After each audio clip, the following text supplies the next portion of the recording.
and welcome to another teacher talk session. Tonight we are going to have our 87th session. Yes, 87th. It's a really great number. And tonight we are going to have not only one guest. Tonight I'm going to have two guests at the same time, and they are really great the people.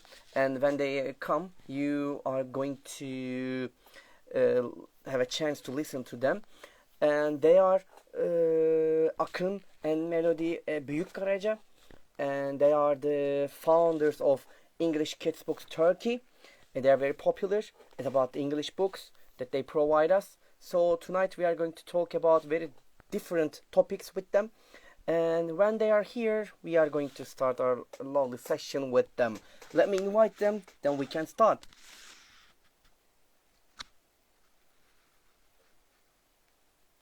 Yes.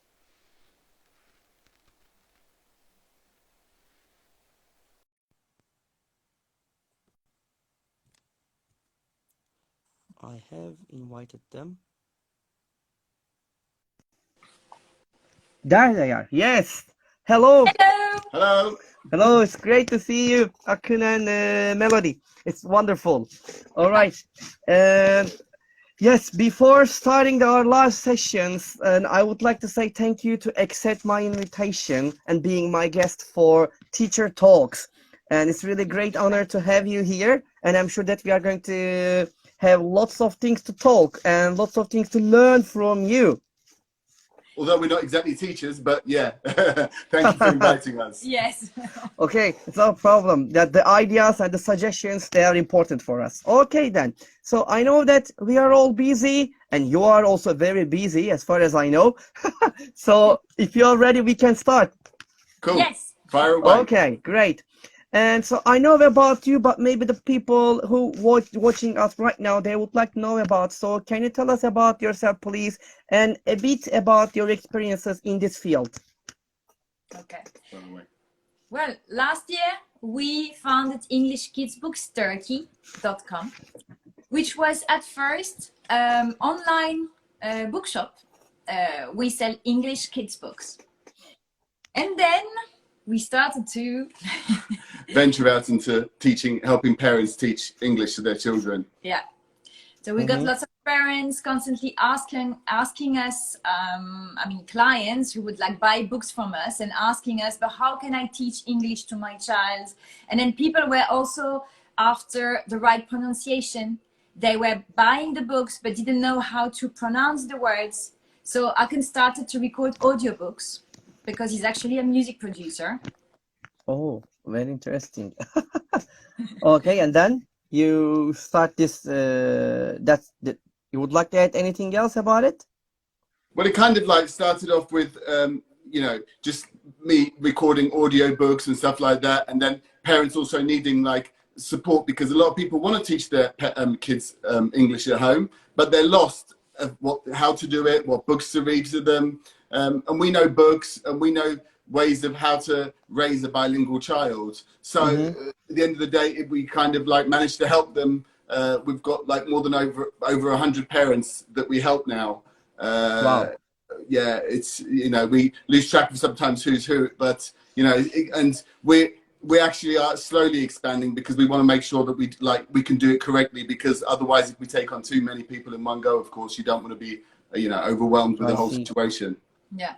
I see. I understand. So like basically like that raise a bilingual child system that we've put in place. We started it because parents were asking us how to do it. And then we decided, well, why don't we help them? Because we actually know how to do. Jazz, our son, is trilingual. I speak 5 languages. Akın speaks 2 languages. I mean, our friends in general are speaking more than 1 language. They're kids as well. So we've been into this, and for us it's quite natural. And knowing how you do it and then seeing people's struggles, we realized there was like a big gap there, and actually a lack of information, actually misinformation. I Because see. people in Turkey seem to hear wrong information about this. For example, first your child has to speak his first language, his mother tongue, and then after a certain age of 3 or 4 or 5, depending on the doctor who speaks, then you can add a second language. Or if you add a second language too early, your child will have a delay in speech. Now, all these information are actually wrong information. And when you base yourself on wrong information, well, unfortunately, you you make mistakes, and I then understand. you know. So we decided to actually use the child's natural ability to raise a bilingual child, and that's how we started. I see.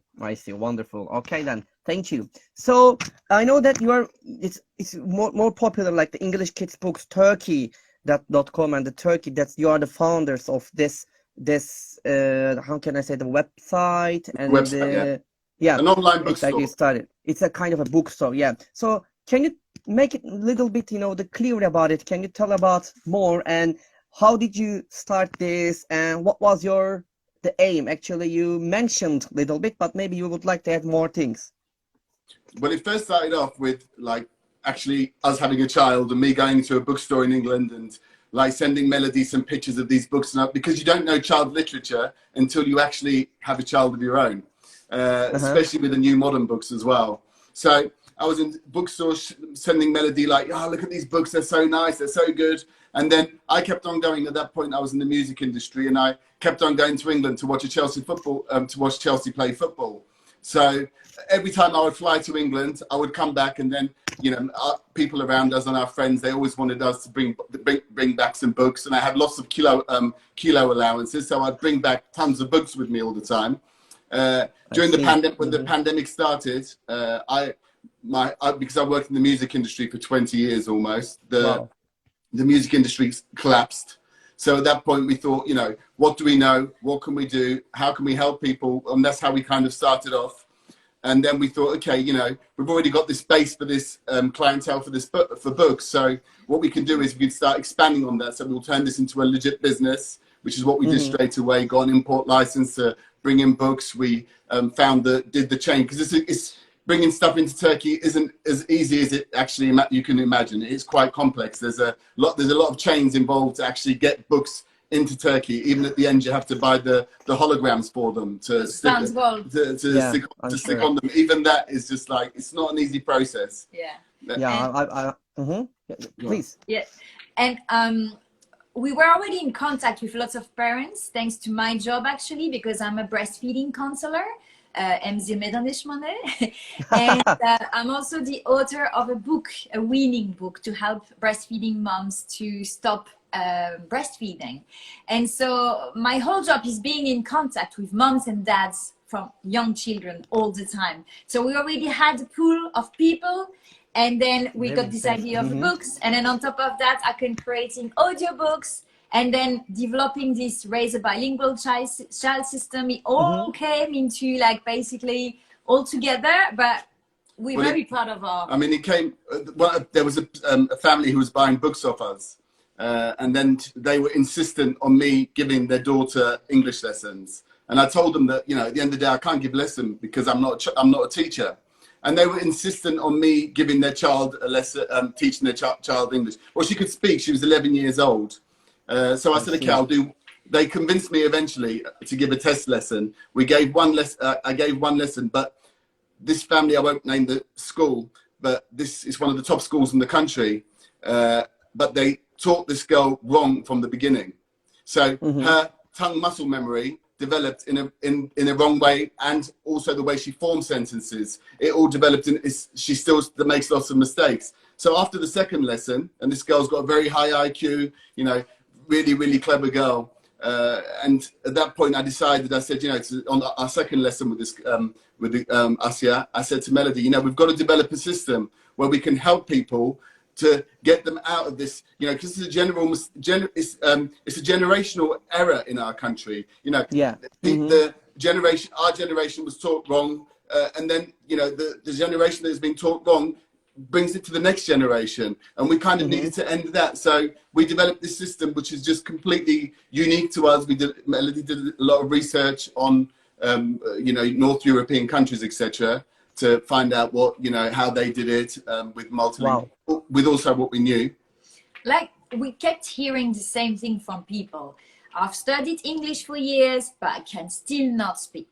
Or I can speak, but when I go abroad, I don't understand what people say.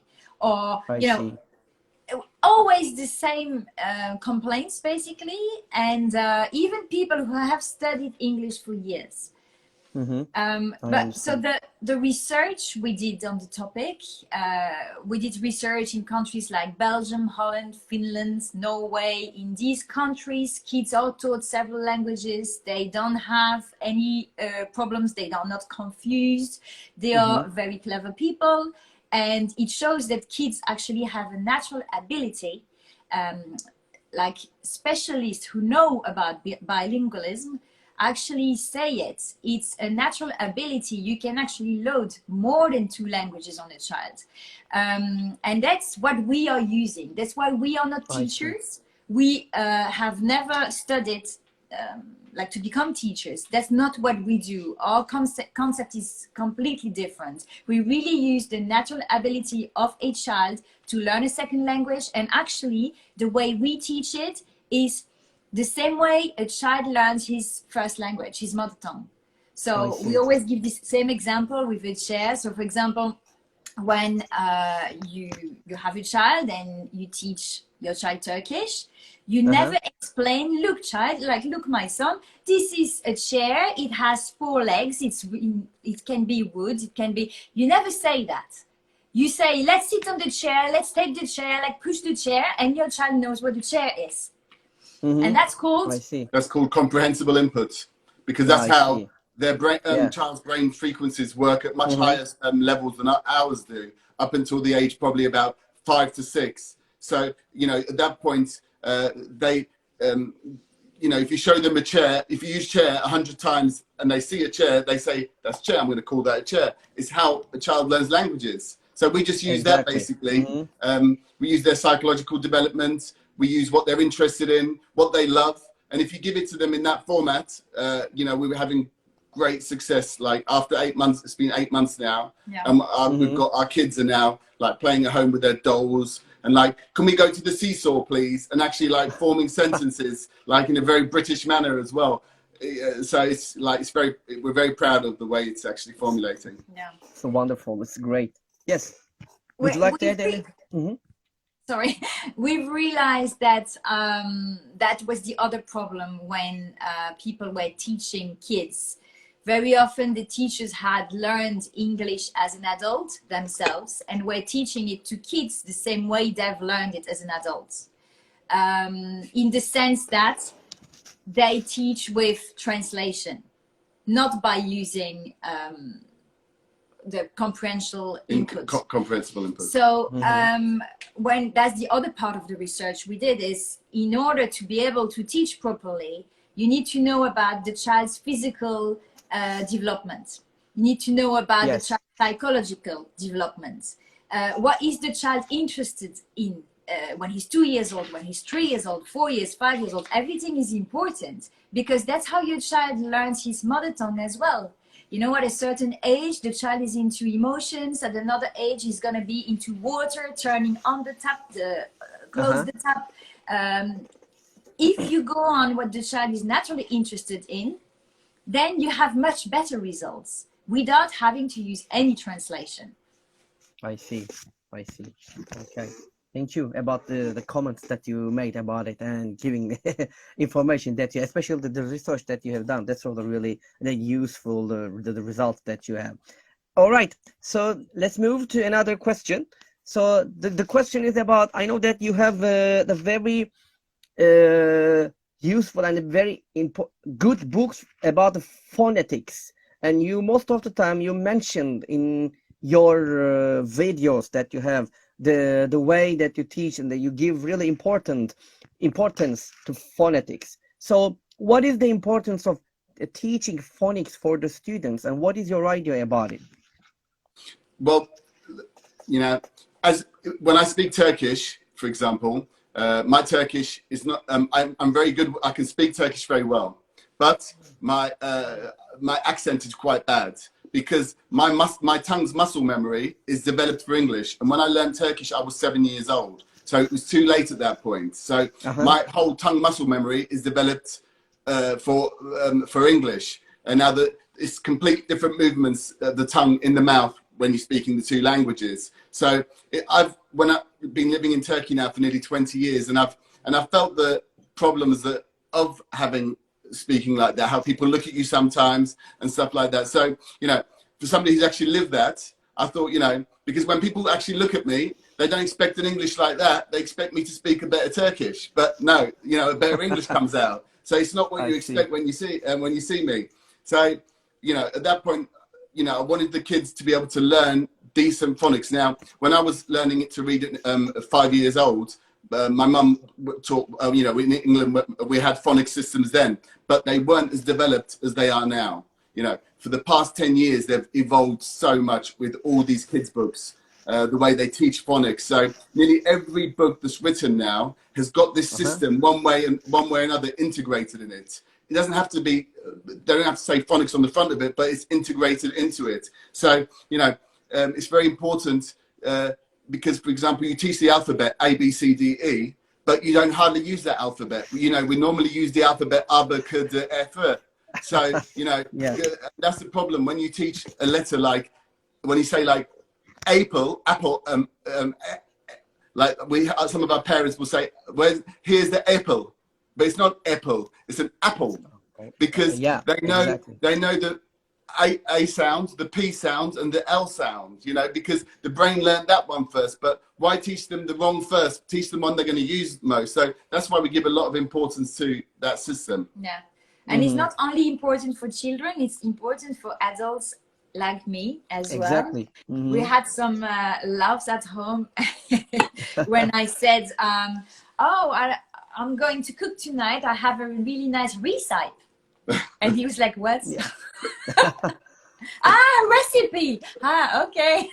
I had never heard the word. I had always seen it written. So for me, it was a recipe. How do I know that I have to say recipe? So what else was, magic. Magic. So until 2 weeks ago, I was still saying magic.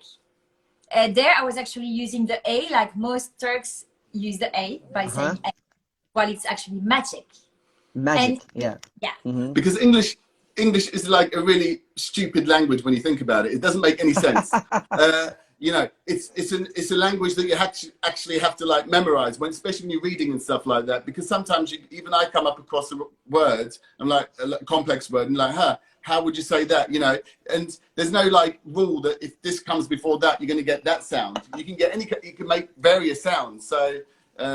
You know, it's all about memorizing, but of course, using the sounds that, you know, the sounds that we use the most are the most important that we have to learn first.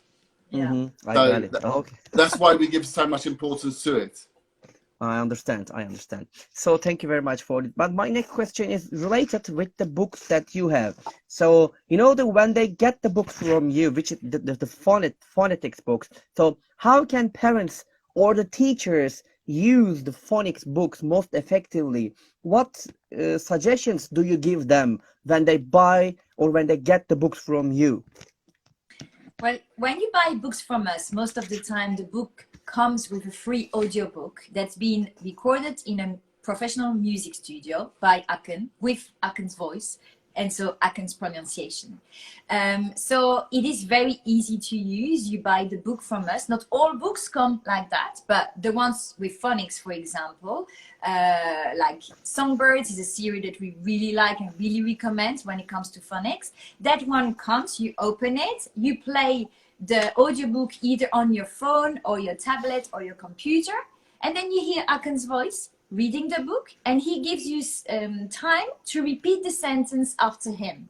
So it's super easy to use in a classroom, super easy to use in a private lesson at home. It's also great for parents who actually don't have the budget to have a teacher, a native English teacher, because it's like having an English native teacher next to you in your living room. Which you can use on a daily basis as much as you want, basically, you know, because especially it goes from your singular sounds, like from the k, a, t, p, m, you have the singular sounds, and it goes to like the th, sh, ch, you know, Exactly. and then it goes to the E, like, you know, your double E's and your IEs, you know, goes to your more complex sounds as well. The actual, like, for example, songbirds goes to stage 6, but we only bring it till stage 4, for example, because by stage 4, kids are independent readers by that time. So we prefer, after when they become independent readers, for them to start choosing their own books, because otherwise it's just system, you know, and then that takes the fun out of reading. So, you know, we also want kids to love reading, because that's, in order to improve the language, take it to the next level, you can't do it if you don't read. Simple as that. Because that's another complaint that we keep hearing from parents, is that kids don't like reading. And then that's a really big problem, even with the schools and everywhere. Yeah, okay. It is. But we found that there were several reasons for that. The first reason is that now kids are more on screens, so books are not that attractive. That's why when we give it with an audiobook, it becomes an interactive book. It has sounds and music effects as well. So it's easier to get the child back from the screen and get the child to a book. But the second reason is that, unfortunately, in schools, they give very boring books. We saw it with Jazz when he started his first year of primary school in a Turkish school, in a public school. Like, the books he was giving to learn reading, I felt sorry for him, because I am someone who loves books, and I have such good memories from when I was at school. We had a library in the class, and every Friday we could get a book from there. It was like the most exciting day of the week. And I still remember the feeling, I remember the touch of the books, I remember all the books I've read. And this is so important, because a good quality book and a pretty book with nice illustrations, and when the text is properly, like, has a proper layout, is super important to actually get children to love reading. And if they haven't known it during childhood, very rarely they will like reading when they're adults as well. And learning a language, as you know, comes also with reading. I understand. All right. Thank you. Thank you very much. And there is a question. How could we get the sustainability of language that we teach our kids? Did you read the question? Yeah. Well, that's why we created our system, Raise a Bilingual Child system. In Turkish, we've called it Çift Dil ile Çocuk Yetiştirme.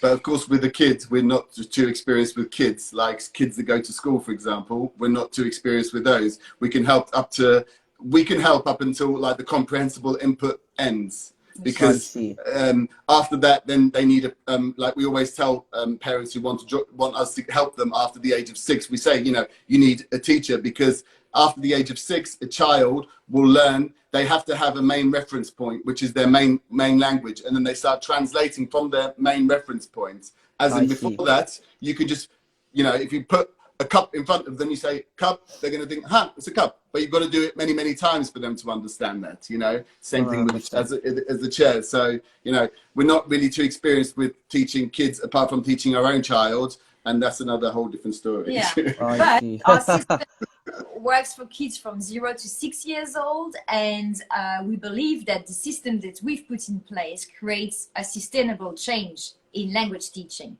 because once the parents get the hang of what we're doing, they can continue until their kid is 6 years old. And then later, of course, the child will still need lessons. Jazz, he has English lessons every week. So does your child. He has Turkish lessons, even though he speaks Turkish, because he needs it. So of course the child will still need to have a lesson, but we create a really stable base with our system. I see. I understand. Okay. Thank you. Thank you very much. And so let's move to another question, which is related to the books that you provide to the teachers and the parents. So what should they do to get the books from you? Is it easy, or where should they apply, and how should they contact with you? Well, we have a website where EnglishKidsBooksTurkeycom, where they can pay by credit cards, and we also, like lot of the teachers, we always help. Yeah. And I'm kind of a bit against the way we've got lots of schools now that seek advice from us, and we help them build from Istanbul to Ankara to Kahramanmaraş. We've Wow. got Samsun, we've got schools all across the country now where they keep on coming in and asking for advice for their young children. And, you know, when it goes back to what Melody says, you know, there's schools that buy like 4 books and gives it to the child, and they want them to, you know, all the kids learn from the same books. Or there's schools that build libraries. We help the school build libraries because the more books you have, the more choice you're going to have. You know, and it's going to more, because not every child likes cats. Not every child likes a dog. Some like cars, some like space rockets, some like, you know, friendship. They all like different things. So you've got to have a whole big a reference for everybody there. And even stuff that they don't know, then they can find out about as well. They can explore, which, you know, so for that, but also people can get in contact with us. So we've always advised people for that, how to do it. Yeah, so for example, to parents, we ask them, well, how old is your child? Has your child learned a bit of English before? What is your child like? Is he into cars? Is he into animals, or maybe ocean animals? And then for schools, we ask them the level of their classes, and then we propose books to create the library for each class. So we do it for preschool, we do it for primary school as well. And then, of course, we send the audiobooks or the read aloud links by email as well. I see. I understand. There was a comment about it. Their website is EnglishKidsBooksTurkey.com. If you can go there, so you can easily have an access to the books and what kind of books they have. You can see that EnglishKidsBooksTurkey.com. That's their website. There are questions. Let me show you the questions. We have 2 questions here. And here is it. Can you see it? Yeah. Is there a starting point as age? Probably we are going to talk about it. That's the next question that I'm going to ask you, which is related with it. Because my child is 6 years old, and should I wait? And 6 months. 6 months old. Yeah. So you can start. All right. So just before you start it, let me divert you the questions that I have here, so you can talk about it, because it's related with the question that that our listeners ask. If a kid start learning English at early age, now will he or she get confused? And what are your suggestions? And you can also talk about the questions here. Okay, kids, first of all, they don't get confused. Now, 0 to 2 is the most important stage of our life for ear development, because every language that we're going to learn in our life has got a melodic structure to it. English has a separate one, Turkish has a separate one. And at this point, when you start giving it from 0 to 2, the child at that point is saying, this is English, that's Turkish. They start separating them. And then they start getting ready to make sounds. And they start moving their tongue in there. Their brain's giving their tongue a command to make movements in their mouth. And they're trying to make, that's why kids in England make different sounds to kids who are born in Turkey, because it's the way the brain transfers the signal to the tongue. But of course, when you start loading both languages onto them, then they're going to know both of them how to do it. Because at the end of the day, the more structure you give them, the more melodic structure you give to them, the more easy it is for them. It's, you know, I always give this example. I worked in the music industry for 20 years almost, and I've had a lot of chances, great experiences working with the most talented musicians in Turkey, and the most talented ones are always the Romanian kids, the Roman musicians, because they're grown into that. They hear that their muscle memory is developed in the stage where they can become multi-instrumentalists, compared to a kid who maybe start playing an instrument when he's like 13 years old, you know, because that kid's born into that. You know, it's so important that from 0 to 6 to actually get ahead of it, get ahead of the game, basically. And all the research we've made on the topic from specialists in that field all say the same thing. The conclusion is your child will not be confused. The only people who say this usually are people who speak only one language. And who are definitely not specialists on the topic. I got it. All right. Thank you. Thank you. We have another question here. Let me check. What is it? And also, I'd just like to add one more thing to this, which is something that I always say to... Sure, of course. You know, the countries which give the most languages to their children, like Holland, Finland, Norway. These kind of countries give a lot of languages to their children, and I've never ever met somebody from those countries who's backwards, doesn't know where he is, or confused in life. They're actually very intelligent, very, very clever people. So, you know, statistics there will show you that it's completely not true. I understand. I understand. Thank you. Thank you for that information, Akın Hocam. And there's a question here from Nural Hocam. Does learning English pronunciation harm Turkish language learning, as most class teachers claim? No. I'm shocked to read that. It's just, I don't have any words. I mean, I was born and brought up in England. I'll give you an example from this.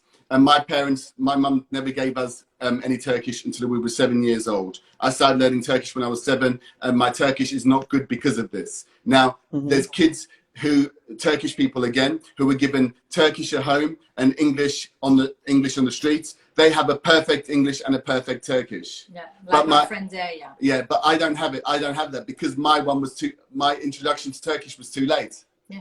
I see. I got it. All right. Thank you. Thank you very much.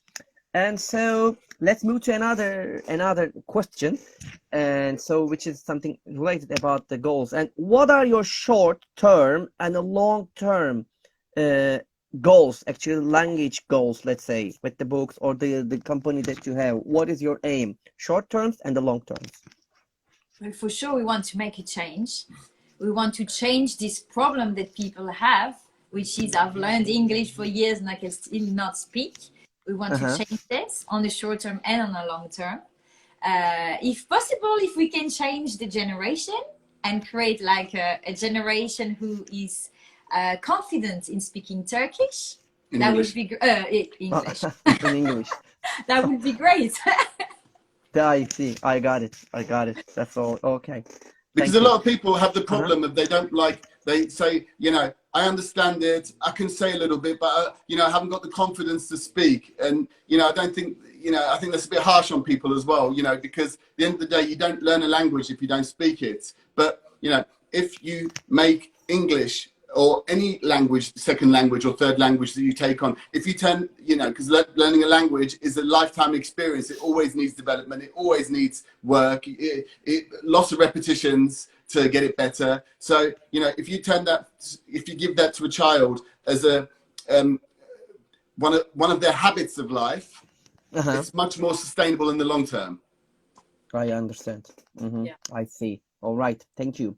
And let's move to another question, which is related. You always support and try to explain it, the idea about bilingualism. So what is your idea about bilingualism, and what are the advantages and disadvantages of it in your part? Well, I think there is no disadvantage of being bilingual, for sure. I think being bilingual or trilingual, or, you know, is that basically every language is a culture. So the more languages you know, the more cultures you know, and the more you expand yourself. Also, the more language you know, the more you can get informed on many topics. For example, on certain topics, I only search in English. For other topics, I will search in Dutch. For other topics, I will search in French, depending on the area, who has the most information on the topic. But because I can search in 5 languages, I can find much more information than other people who can only search in 1. So I think there is no disadvantage ever of knowing more than 1 language. And these for me are the advantages, the biggest advantages. I understand. I mean, it's always an advantage at the end of the day to know languages, you know. You can go any place in you know, and especially with, you know, English isn't one of the most spoken languages in the world, but it's one of the most adaptable languages. Like you can go to somewhere in England, anywhere in the world, and you'll always find somebody that speaks English, you know. So English is one of the better ones to have in the back pocket at the end of the day. I understand. All right. Thank you. Thank you.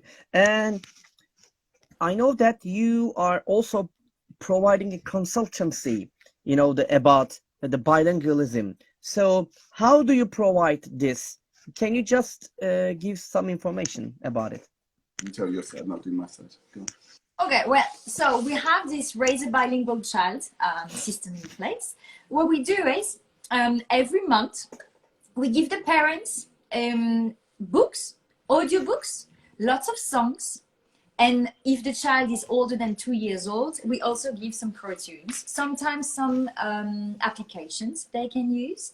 And we give it in a way that it's going to be totally into their daily routine. So when we start with the parent, we have a first 30 minutes session with them to know them better, to know what kind of family they are. Is it a working mom? Is it a stay-at-home mom? Is the dad present a lot? Do they have a babysitter? Does the child go to school? Everything is important, because what we want is to give parents sources that they can use easily. So we don't want parents to do homeschooling. That's not how our system works. Our system works in a very simple way. It's what we give you, you're going to be able to implement it in your daily life very easily. And this way your child will be able to hear English, not only 1 hour a day or half an hour or 2 hours, but he will hear English throughout the day. A bit in the morning, a bit in the afternoon, a bit in the evening, exactly like his mother tongue, actually. And then I did the follow-up with they send us videos, especially with the talking children, with the ones that we don't get feedback off. The baby, we've had a baby in the system since he was 5 days old, for example. He's 8 months old now, and but of course we don't get feedback from a baby. But when a child starts talking, we start getting feedback off them, and then I start listening to how they're saying the words, what we can do. And we know what sounds come at what stage, because, like, for example, the th sound is one of the latest developing sounds on thank you, thought. That can take up until the age of 9, for example, for that to develop. That's why a lot of kids in England, even in England, kids will say, like, thank you instead of saying thank you. Even our son does that still sometimes. He uses it like he used it like that. So, but if you've learned it too late, like me, you can't say it. I'm just saying thank you.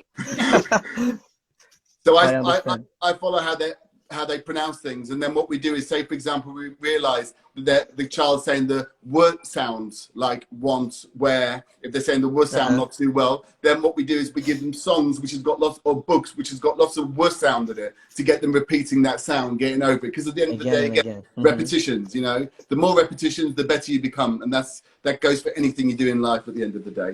Yeah, I understand. I see. And so, yeah, sure, go ahead, please. And so during our session, Akın tells parents all he knows about the tongue and the ear development, and I'm looking more after, like, the educational side. So we write an email to the parents. So the books we send by post, and then we send an email with all the audio books, the songs, and the cartoons they're gonna use that month. And so we're always available to reply to questions, because the first month is an adaptation at the end of the day. It's a new habit. It takes usually a month to create a new habit. So we answer people's questions, and then most of the time, people just continue. The second, the third month, the fourth month, the fifth month, it becomes a new habit. It's like brushing your teeth. When you brush your teeth every day, it doesn't take much effort. It doesn't take much time, because it's a habit now. So thanks to our system, teaching English to your child becomes one of those habits. I see. I understand. Okay, thank you very much. All right. So let's move. Another question, or would you like to add anything else? No. Can I move? All right. Yeah. Okay, then. So let me ask these questions, and I wonder what are. Can you tell us 5 adjectives to describe an effective language teachers? Creative. What do you think about it? Say again. Sorry. Creative. Okay, one is creative. Fun. Okay. Second is one. I would say innovative. All right. 3. Because, using all the techniques, when it doesn't work, you have to innovate. I see. Adaptive. Adaptive. Okay. 4. Person is different. And the last one. Done. No. Me too. No, that's been A fifth one. You did actually say them today. But you've gone. Yeah, I forgot the fifth one. I would say, like, you know, go easy on the grammar, especially if you're going to teach young kids. Yeah. You know, grammar is not like, basically pay more attention to pronunciation than to grammar, because grammar you can learn later. Okay. But pronunciation you can only learn it when you're little. Right. All right then. So okay, that's also adjective. Okay, so yeah, great, wonderful. 5 adjectives. Wow. Thank you. Okay, so as we mentioned before, we have a really problem with the extensive reading among the students. So in this case, what can you suggest to the teachers to increase the extensive reading, not in the school, outside the school? Yes. Well, what we've discovered a lot is, and this goes because at the end of the day, I come from a social government background in England. You know, it's like 3 to 5% private schooling, but in Turkey, where there is English teaching, it's mostly in private schools.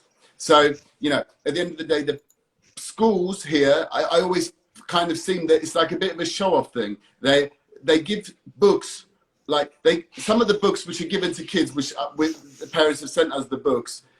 These books are not given in England to these kids at that age. The books given in England are much lower level. Now, in order for a kid to love reading, and they have to understand it, and they have to, you know, enjoy that book. Now, if you give them a book which is completely irrelevant to them and has got nothing to do with them, and you're just trying to like show off to the parents that, you know, this is the book that we give, oh, it's really, really good, then, you know, and we hear this day in, day out, every day from so many parents, you know, oh, my kid hates school. And we've shared stories about this as well, you know. I don't blame, and I don't think it's to do with the teachers. I just think that, like, you know, if you at the end of the day go into Google, do a search, and just like look what schools and what books are given in England, for example. For example, to 8 years to old. 8-year-olds, you'll be able to see it on a list there. So, you know, people can reference themselves here, you know, of what, because at the end of the day, my child hasn't gone to school in England, so I don't know what books are given. But what I do is I research about it, and I see, oh, they give these books, these books, these books. But I always find, in order to get the kid back to loving a book, loving reading again, I always recommend to the parent to drop the level. You know, I see. drop, let them read it, let them understand it. Don't try and teach them, let them, because at the end of the day, even when they're reading, there's sentences in there which can always help them improve. It's a repetition again, you know. So even if it's a basic sentence, it still helps them, but just like drop the level of reading. Yeah, like, and give them stuff that is related to what they like. For example, you know, like 6 years old, usually they get into fantasy. They like stories with witches. 4 years old, they're into superheroes a lot. You know, you follow that, and then you find what they like. If your child loves football, gives him a book about football. If your child loves vehicles, give him a book about that. That's really important, because frankly, I love reading, but you give me a book about something I'm not interested in, I'm not gonna read it. That goes for everybody. Probably. Probably. I totally agree with you. That's really important. Like we need to know about the kids' interests. Yeah, exactly. What do they like? What they don't like? So otherwise, it's really, you know, the big problem for the kids and for teachers and also for the parents. And then, yeah, this thing's really important for us. All right. Thank you very much about the suggestions. Would you like to add anything else or move to the next question? Move to the next question. All right then. So when you think about actually not this year, because we are just in 2022. So when you think about the last year, what was the biggest challenge that you faced? The holidays. July and August, nobody buys. We had just started, like, you know, we were just a new business, and we were like, of course, you don't know the way the trade goes. This is new to us. So, you know, we'd gone from January to, well, May, and it was really, really good, you know, and every day the business was getting better and more successful. And then suddenly, you know, the schools closed and we were like, huh? Are we going to go bankrupt now again?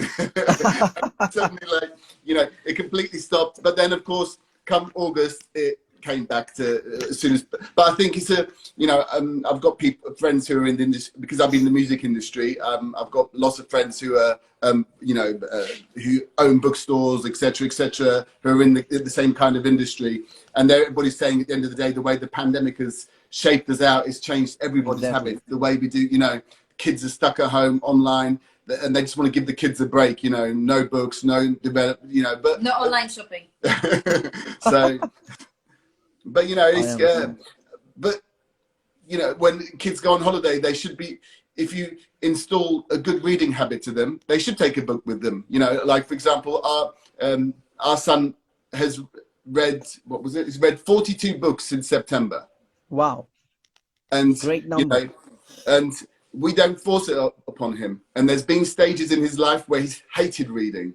He didn't want to read, etc. You know, we've gone through all that as well. Because of the books that the school was giving. Because, yes. Yeah. So, but now, for example, we don't allow any teacher to interfere in the way the books that are given to him. We won't allow any teacher to interfere. You know, we know our child better than anybody else does. We know what he likes. And, you know, this is what, we won't anybody ruin it. We don't force him to read any book that we find inappropriate for his age, or, you know, we're not going to ruin his reading because of that bad practice. That was a bit off the subject, but, you know, that was one of the good parts of, that was one of the good parts of the year. Watching us read that many books. All right, wonderful. Thank you very much. By the way, just a couple questions left. You know, the time flies. It's almost an hour, you know. Yeah, all right, so let's move to the next question.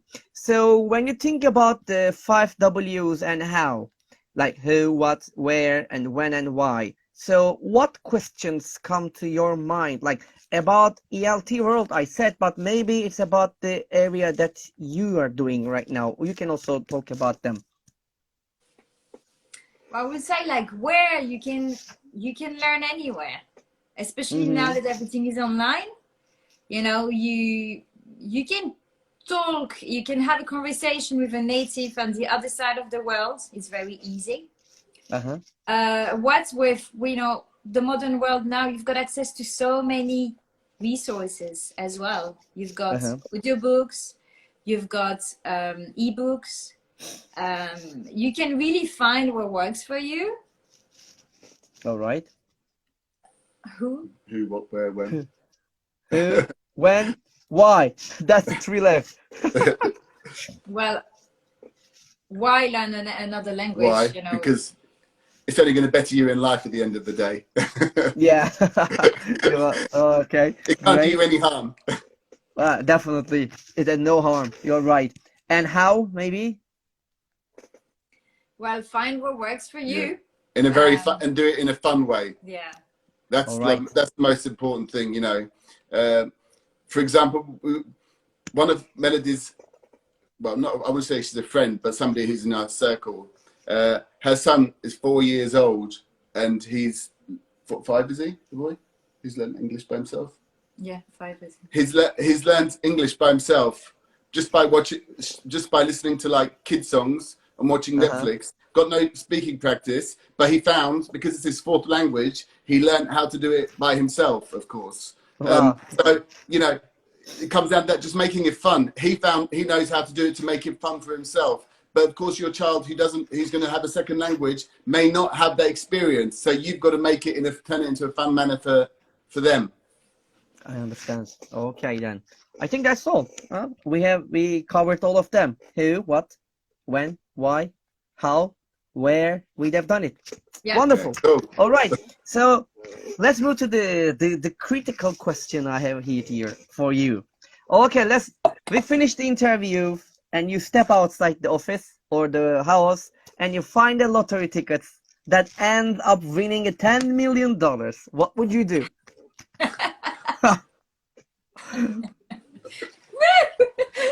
Probably you scream or you shout, "Ow!" Well, frankly, we probably won't do this live session with you here. I mean, we'll definitely be traveling, horse riding, but we'll definitely still be like learning. Learning, yes. Mm-hmm. I Learning understand. new things. And reading. Because we always like, you know, we're the kind of people that we always like learning, developing ourselves. Like, for example, I could have, you know, when the pandemic started coming to an end, I could have gone back to the music industry. You know, I thought, you know, I've done this for, you know, nearly 20 years of my life. This is something new that we've done. You know, I'm bettering myself every day at things that I do. You know, so it's the same thing with Melody as well. We enjoy bettering ourselves and we enjoy challenges. So we wouldn't just stop doing nothing, even if it was me doing woodwork or, you know, learning how to ride a horse advanced, or, you know, we would do something all the time. And we will give to charity. Okay. Okay, maybe just some of it. Okay, some of it, not all. Okay, thank you very much. And let's come to the last question. Ready for it? Fire away.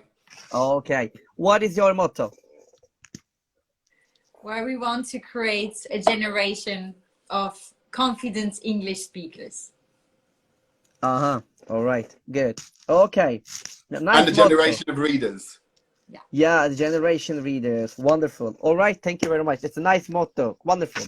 All right, by my side, the questions. And so before ending our live sessions, teacher talks, would you like to add anything else? Well, feel free to visit our website, EnglishKidsBooksTurkey.com. If you have a child and don't know what to choose, you can send us a message. Tell us more about your child, how old your child is, what she or he likes, and we'll be happy to help you. And if you want to raise a bilingual child, same thing. Feel free to get in contact with us. All right. Okay. All right then. Thank you very much. Okay. So I would like to say one more time thank you to accept my invitation to Teacher Talks and being our guest tonight. It was a really great honor to have you, and it was very fruitful and a very lovely session we had. And I'm sure that our listeners, they also had a really nice time and they learn about you. And I really read nice comments here, and also you got the questions. And that's all from us, from my side. And tonight, and Akın and Melody was with us. Büyükkaraca, sorry, was with us. They were with us, and we had to talk about lots of things, and especially about the EnglishKidsBooksTurkey.com. We talk about it, and we talk about their consultancy and their ideas about the language and the books. And we had really great times with them. And we are going to be here next week at the same time, on the same time, as you know that, Monday, 9 p.m. We are going to be here. And until next time, take care of yourselves and take care of yourself too. And good night, good evening, good afternoon, or good morning, wherever you are. And that's all from my side. Until next time, take care of yourselves, and bye, and peace everybody, and bye-bye. Bye. Bye. Bye. Bye.